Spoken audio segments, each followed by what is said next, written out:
Εγώ ήμουν από πολύ φτωχή οικογένεια και οι γονείς μας είχαν μάθει να δουλεύουμε.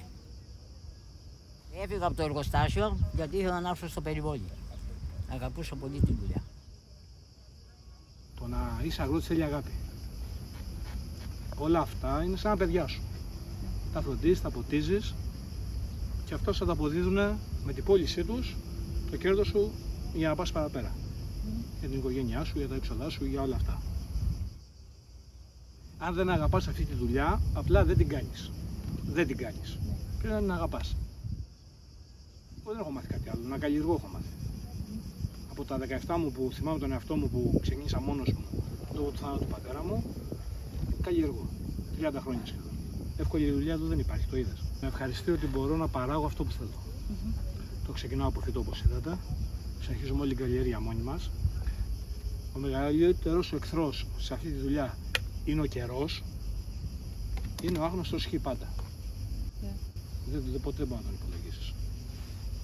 Η κλιματική αλλαγή είναι εδώ. Είναι παρούσα και δυστυχώς είναι πολύ πιο δυνατή από ό,τι περίμεναν όλοι. Είμαστε 10 Ιουλίου. Είχε να βρέξει 45 μέρες. Έριξε μια ψυχάλα. Ο υδροφόρος ορίζοντας είναι πάρα πολύ χαμηλά. Δεν ξέρουμε αν θα έχουμε να αποτίσουμε το Σεπτέμβρη. Από ό,τι είδατε, τα πάντα έχουν καεί γύρω. Δεν υπάρχει κάτι να τραβήξει την βροχή εδώ πέρα πλέον. Και όχι, για την κλιματική αλλαγή πρέπει να κάνουμε πράγματα που θα τα δούμε σε 15 χρόνια. Αν μέσα, όπως αργά το καταστρέψαμε, αργά θα το επανορθώσουμε κιόλας. Δυστυχώς η καλλιέργεια της γης είναι ένας τρόπος να αλλάξει η κλιματική αλλαγή. Να την περιορίσουμε. Το ότι καλλιεργούμε μόνο μαρούλια και σαλάτες είναι γιατί υπάρχουν ποικιλίες ανθεκτικές στη ξηρασία. Παλιά καλλιεργούσαμε ντομάτες. Δεν υπάρχει να καλλιεργήσει τα ντομάτα με τέτοιο καιρό. Είναι η ζέστη, θα την κάψει, θα τις κάνει εγκάφματα. Είναι η έλλειψη νερού που μπορεί να σε καταστρέψει άμεσα. Δεν ξέρω πώς θα το ισορροπήσουμε. Σαν καλλιέργεια θα είναι πολύ πιο δύσκολο. Σαν ανθρώποι, σίγουρα θα περάσουμε χειρότερα καλοκαίρια. Φέτος δεν υπήρχε χειμώνα στην Ελλάδα. Δεν χιόνισε μια μέρα, οι βροχές ήταν ελάχιστες. Τέτοια εποχή στην Ελλάδα, εδώ σε αυτό το τόπο, είχαμε γύρω στα 320 χιλιοστά βροχή. Φέτος έχουμε 140. Θα περιορίσουμε τις καλλιέργειες. Ήδη έχουμε περιοριστεί. Χρόνια βάζαμε ντομάτες πολλές. Εδώ. Έκανε, αλλά τώρα έχει πολύ ζέστη και δεν τις κάνει. Η αρχή μου είναι όποιος έρχεται εδώ και δουλεύει, ότι είναι η οικογένειά μου. Περνάω πιο πολλές ώρες μαζί τους από ό,τι περνάω με τα παιδιά μου. Πρέπει να δουλεύει σαν οικογένεια. Αλλιώς δεν βγαίνει άκρη. Οι εργάτες δεν έρχονται. Ακόμα και άλλα λαπίδο θέλουν ντροπή το περιβόλι. Καλά, οι Έλληνες δεν συζητάμε. Χρειαζόμαστε εργάτες.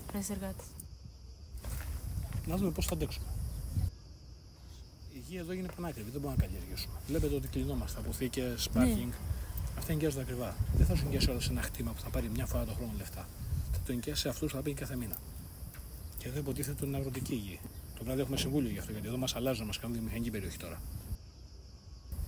Εγώ πιστεύω ότι πρέπει να αλλάξει σε βιομηχανική, γιατί πολύ απλά πλέον δεν μπορούμε να καλλιεργήσουμε. Δεν μπορείτε. Σε συνέχεια όλο αυτό που είπαμε. Κόστος, έλλειψη εργατικών χεριών, ενέργεια. Κάναμε το περιβόλι.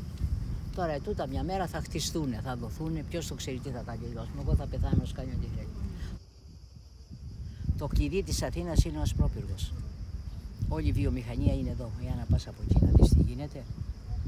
Εργοστάσια, άλλο πράγμα, αποθήκες. Δεν φεύγουμε εμείς από εδώ. Έχουμε και μια ρίζα αρβανίτικια εμείς. Έχουμε μια ρίζα. Γιατί καταγόμαστε από τη φυλή, ξέρεις απάνω. Από εκεί καταγόμαστε εμείς. Πάπου πως πράπου. Και ήρθαμε και χτίσαμε εδώ, στον Ασπρόπυργο. Ωραία περάσαμε, μόνο που δουλέψαμε πολύ. Ο κόσμος πρέπει να ξέρει ότι αν δεν υπάρχει ο αγρότης θα πεινάσει.